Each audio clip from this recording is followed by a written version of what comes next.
It's the Locked On Flyers podcast for Wednesday, March 27th. Your daily dose of Flyers news, analysis, and high quality content that loves that Flyers Rangers energy. Felt like good old days, right?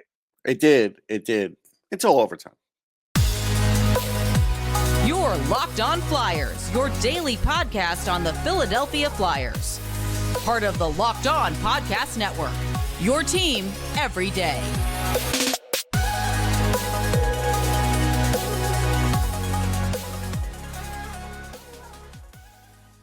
Hey there, and thanks for making Locked On Flyers your first listen every day. I am Rachel Donner. You can find me on Twitter at rmiriam.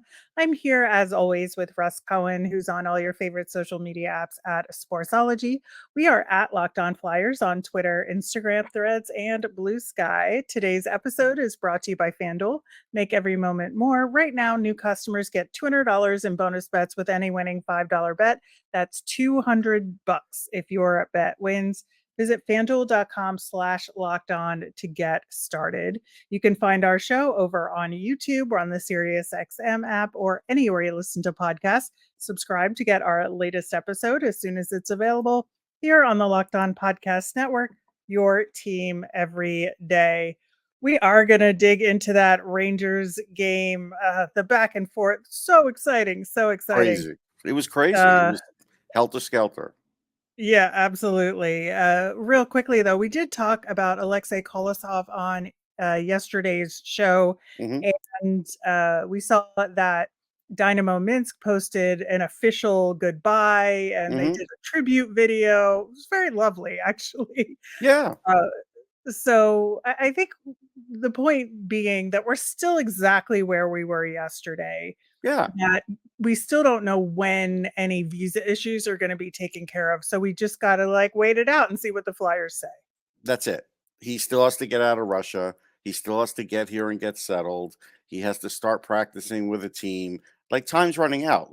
If they get him in one game for the Phantoms, I'd be surprised, but they might. Yeah, we'll see what happens, but it's not an immediate thing is really the upshot here. A good sign, Jamie Drysdale back on the ice for morning skate. Good to see him practice. Again, no real timeline there, but again, just good to see him out there. Yeah, I mean, there's no timeline for any of these guys. It's just, just skating is not enough anymore to indicate that they might get in the lineup. I think we're all at that point where we know that. We also got a rare apology from John Tortorella for how he handled the Felix Sandstrom question after the last game. I thought it was very magnanimous of him to say, yeah, he could have been better about it. Well, at least he noticed that. I mean, sometimes people never notice that, so I'll give him credit for that. Yeah. Meanwhile, the lineup for this Rangers game that I'm still recovering from, we talked yesterday about them maybe putting Delorier back in, and that did not happen, which a little credit there, which we're going to have to take away.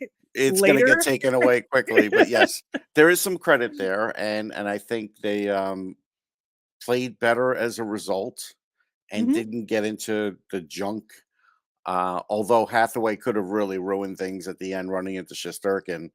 I mean, that's a whole other thing. He's really got to get it under control because these games are too important that, you can't have stuff like that happen. All aside, though, they did do the right lineup. So at least that part worked. And oddly enough, now John is saying some good things about Lixell, which, has taken forever just to do. So, that's a nice thing for him. Yeah, I think so.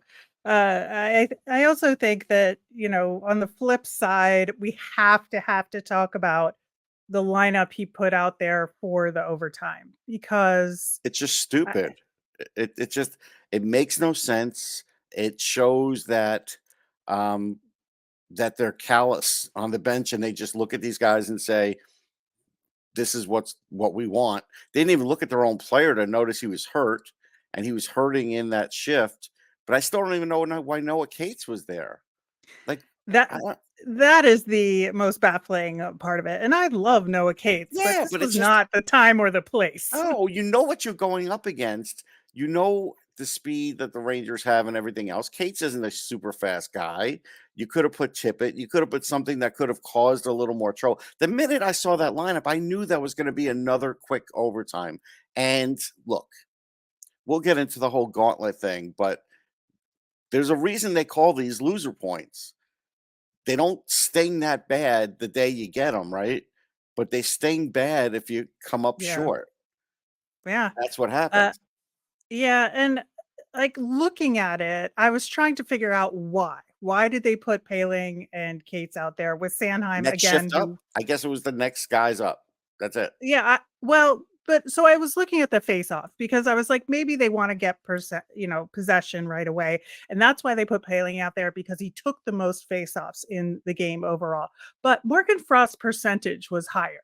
Yeah. And I understand the matchups are different and Frost was going up against different guys, but Morgan Frost was having another good game Really good game. and had the higher face-off percentage. So why not put him out there in Because they this don't like Morgan situation? Frost. That's why. I, They I don't. j- it, The coach it's likes Ryan. baffling. It's not baffling. He likes Ryan Paling better than he likes Morgan Frost. Well, it's baffling why. It's No, I not that know. I understand No, that no, this I is the know. I know. situation. You know, it's no slight against Paling. You know, I've always liked him as a Right. player, but it's just it's way over his head, is way over his skill level, what they're trying to get out of him. And it just doesn't make sense to me.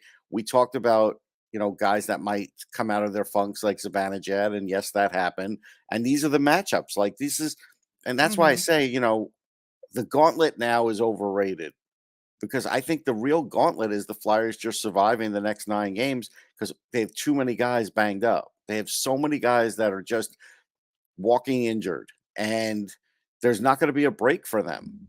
I mean, you might have to play Cam Atkinson. You might have to play some guys you don't want to play, but Yeah. that's going to be a team decision at some point.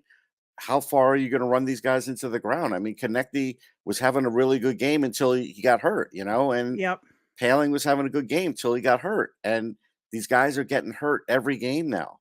Yeah. And I think Tyson Forster would have been an interesting option out there Yes, too, absolutely. because he has such good energy. Man, I want to have what he's having because Yes. his like joy Always after that positive, goal, joyful. He's a just great kid. yeah. No question. And, he's a good straight line skater. At least he has speed that way Mhm. and has a great shot so he could score it from different angles, different areas.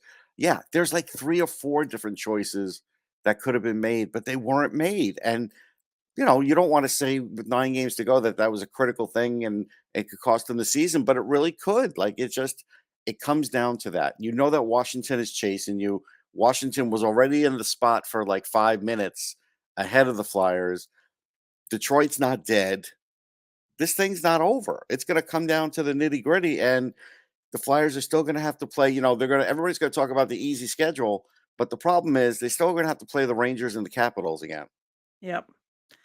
That last game just is hanging over our Yeah. heads right Oh now. yeah. But I do want to call out, a couple other good performances in this game. Igor Zamula, like I am so, so proud of him. Yeah, he gets Like, no credit. 0 from the coaching staff. 0.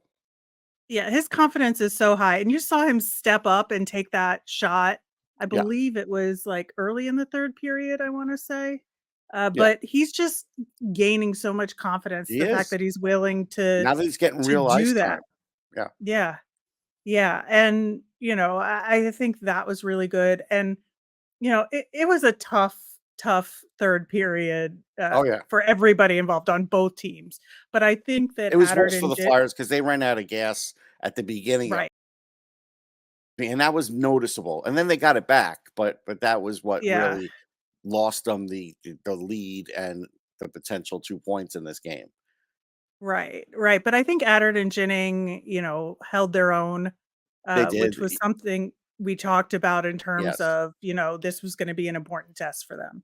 Yeah, no question, they definitely held their own. Adder, I think, even got a little banged up, but I don't think his was as bad as some of the other guys. Um, well, they stepped up. I think again, the Rangers don't have big injuries on offense. It's all on defense. So, Right. the Flyers defense was what was going to get tested here, and they did pretty well. Yeah, I think so. So there is a lot of good to take away from this game, even though they didn't get the 2 points. And trying to lift yourself above the immediacy of the sting of the loss. I do think that there is, some good to draw from it. I think Tippett scoring in his signature move was Yeah, good that was. for him. Even with the bounce off Shesterkin, I think Oh, it doesn't it matter. I made mean, it went in. no, it went in and it made Shesterkin mad, which makes me Right. happy. So I think that was really good. I would say like this game also showed that they really should invert the power play units at this point. Yeah, they definitely should invert the power play units. They're going to have like 3 days to do it.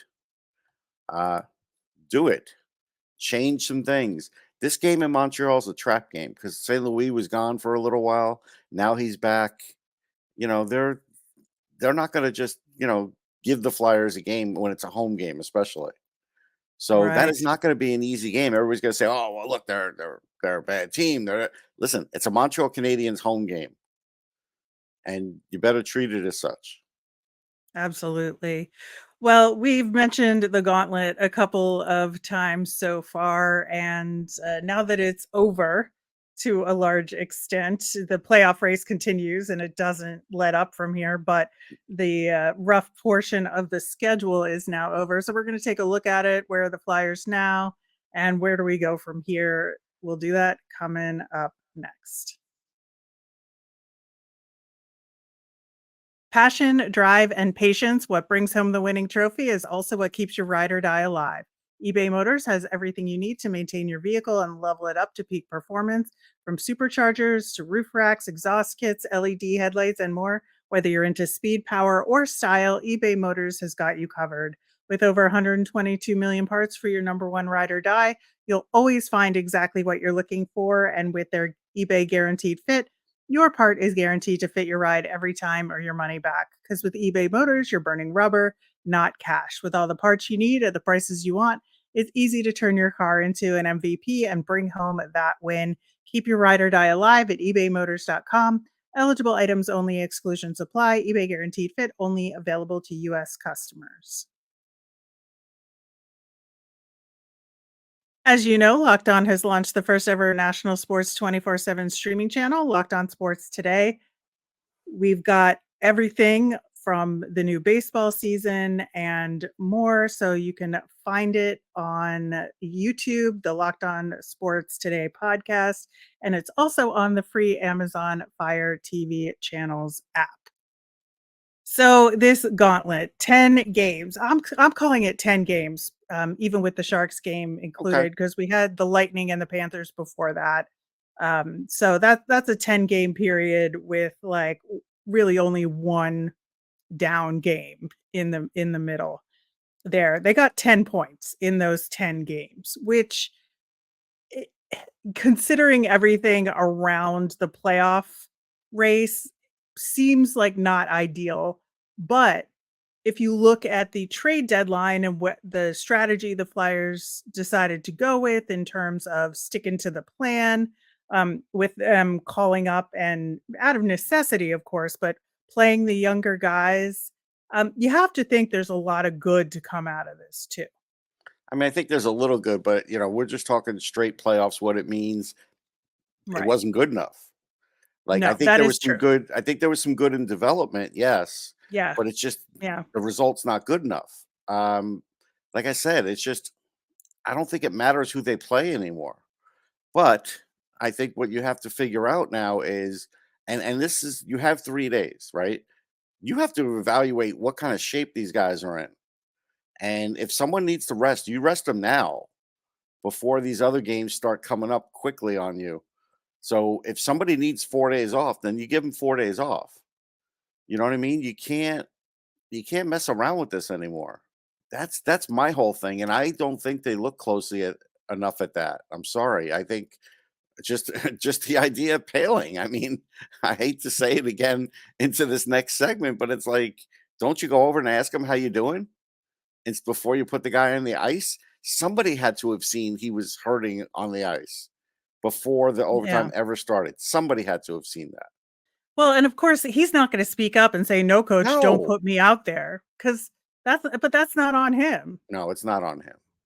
That's up to the team. The team has to do that. And so, yeah, they just, these are things. These are like strategic things now that are really important. Again, Sandstrom's going to have to play again. And I think Torts knew that. And that's part of the apology. It wasn't all magnanimous. He also knew he's got to play him again. So he better Yeah. do something because he doesn't want to, ruin this kid's confidence. Right. So he did that. That's good. Sure, but, like, focusing back on these 10 games, Hmm. like, what did we learn about this team as far as it being a playoff team or not a playoff team, how they matched up against these top teams around the league? Like, what do you think? Okay. So I think they've matched up to a degree. Um, I mean, I think there was a time where fans were getting a little carried away, like when they were 2 points behind the Rangers, saying, "Oh, look, look." Well, now they're like 18 points behind. So so what it is they were able to get a lot more juice out of some players that you expected. But now on the flip side, they're getting a lot less out of like Sean Couturier. They've basically turned his role into nothing. I mean, he took 5 faceoffs. Yeah. He played like 11 minutes in a game against the New York Rangers that you needed 2 points. So that's a choice, man. That's so. I think what we learned is that some of the young guys really did step up when challenged. So that's good. But then others didn't, right? And Couturier hasn't had a chance to, so I'm not going to put him in that. But Noah Cates hasn't stepped up. I mean, that wasn't a really great game for Noah Cates, and he only played 12 minutes. So it's like, again, I think the whole Noah Cates thing needs to be relooked at. Like, how are you using this guy?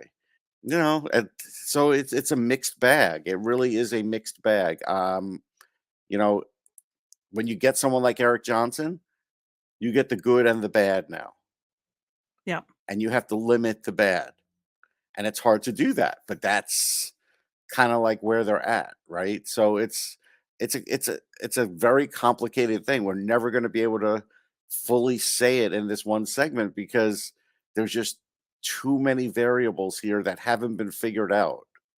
Yeah, And it's so interesting to me because I feel like there's been some guys who have stepped up. I think, we talked about some of the yes, younger guys that have been in the lineup, like Addard, like Jennings, yeah, like Lixel to some degree, getting their opportunities and running with it. We've seen Morgan Frost step up.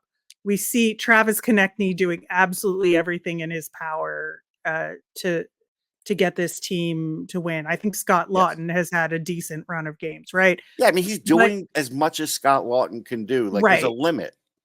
Exactly, but I think that this team is so unified in spirit, but not Mhm. in body. Right. I think there's some people who are broken, and there's some choices being made about who to ice, when, and minutes, and all of that, that I think are preventing the Flyers from optimizing that spirit into a well-oiled machine, if that makes Yeah, any it sense. does make sense. I think there's a lot of truth to that. I mean, again, you know, we go back to special teams.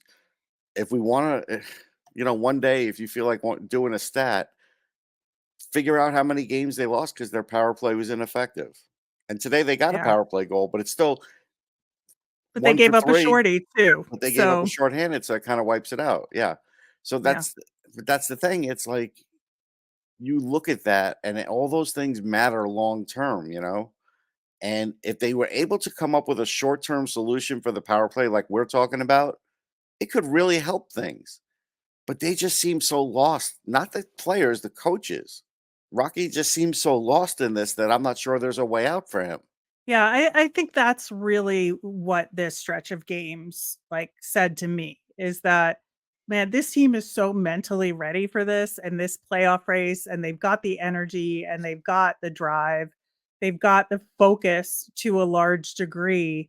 I just feel like they're not being used to the best of their ability and Right. in the right way. And I don't think it's their fault. Now, are there lapses? Are there mistakes? Sure. But Oh, yeah. with a team in this position, in this stage of development, you're going to see that. Yeah, if you But I notice, I'm not just, really picking on mistakes. I'm picking yeah, on coaching mistakes, yeah, choices.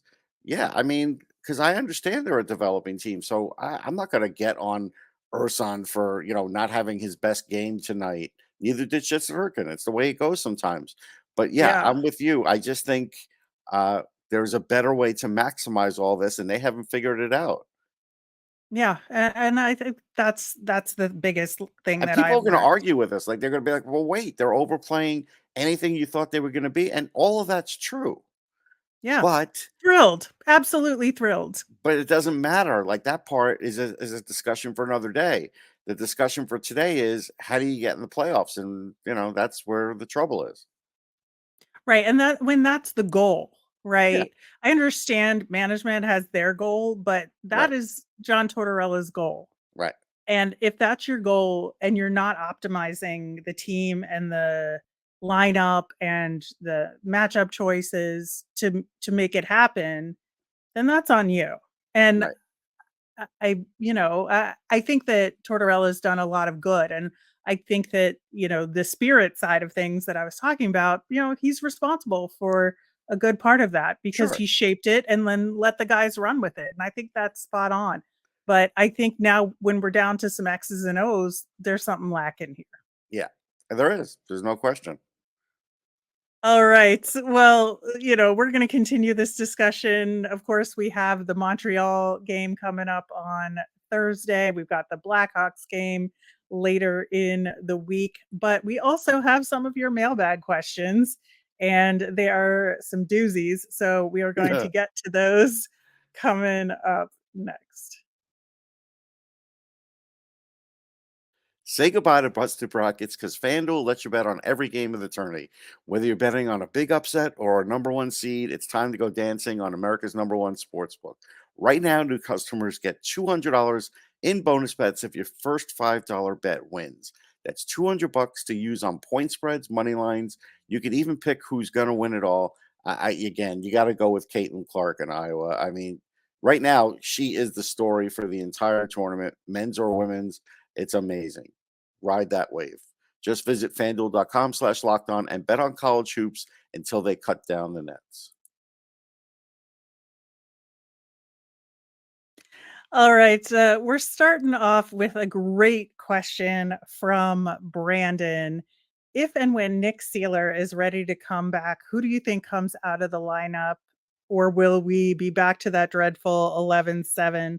I feel like it'll be Zamula or Jinning, but Brandon wants to see the Jinning Addard pair stay out there the rest of the season because they could be next year's third pair. Right. So, all right. I don't know how else to say it. It'll be Jennings that comes out uh, because they don't believe in him fully. Right now, the pairing's doing well. We all like it as viewers. I don't think the coaches are in love with it for whatever reason because they are producing. Zamula's been on all year, so there's no reason they're going to take him out. And they're just going to break up that pairing. And remember, Jennings doesn't even have a contract. So we don't even know if the Flyers have long range plans for him or not. After this year, he's Right. a UFA, and that Yeah. matters.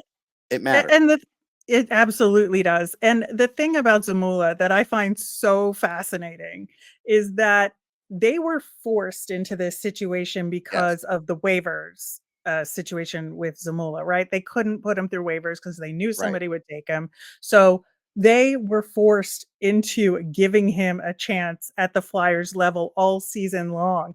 And lo and behold, he made some of those mistakes early, but he figured it out and Yep. now he's playing so well. And that's what you want to see with player Yeah. development when guys are ready for the jump, right? Yeah, So he that's passed with what flying colors.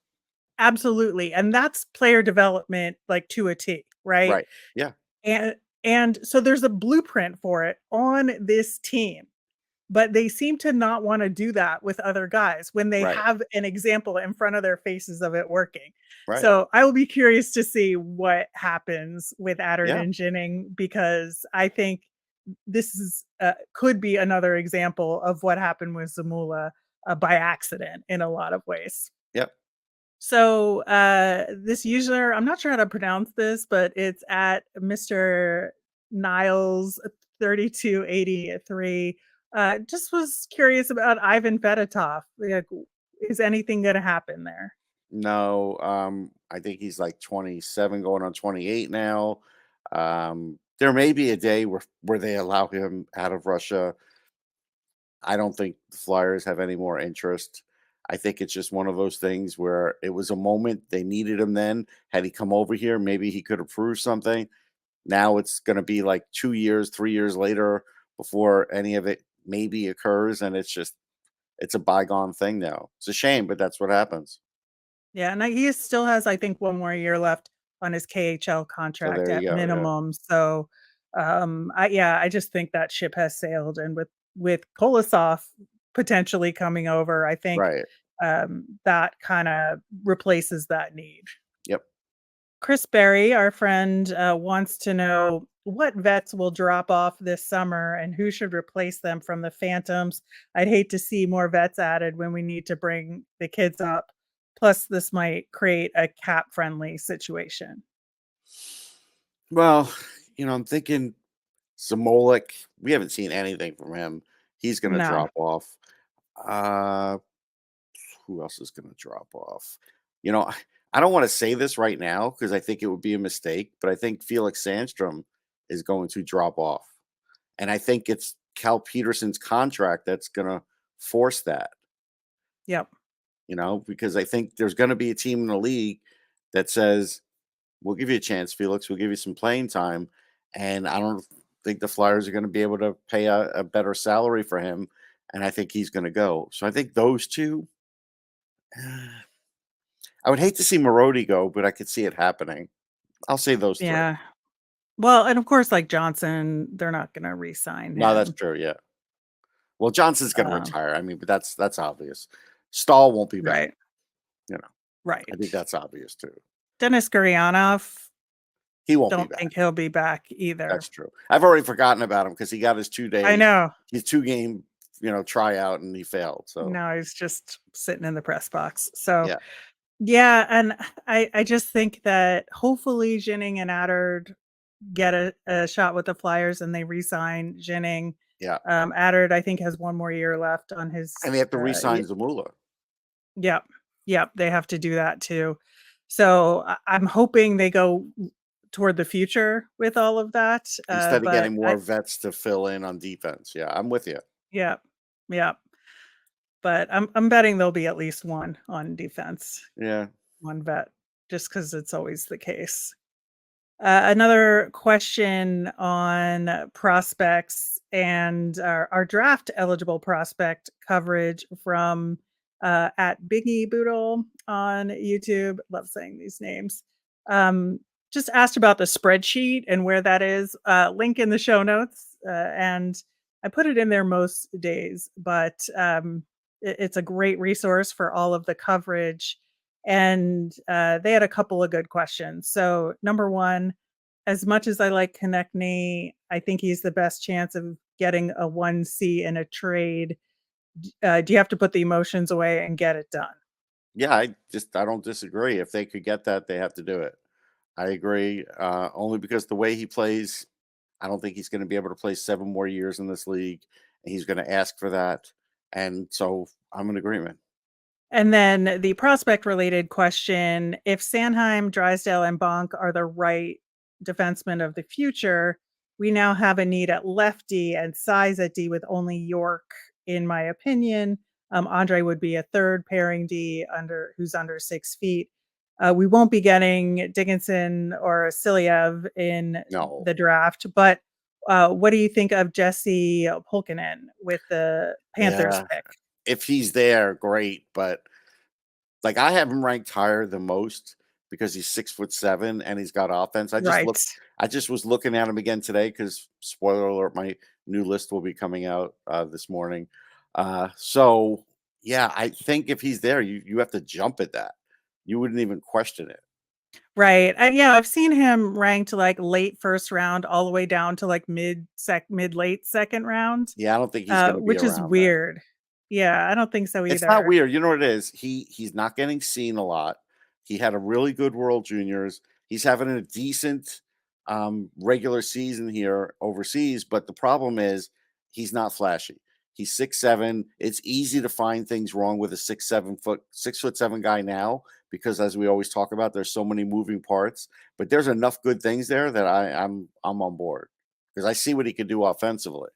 Well, we will continue our coverage of draft eligible prospects on the Thursday show, as we always do. So we might see Pulkkinen on that list coming up in the next couple of months as we get closer and closer to the draft.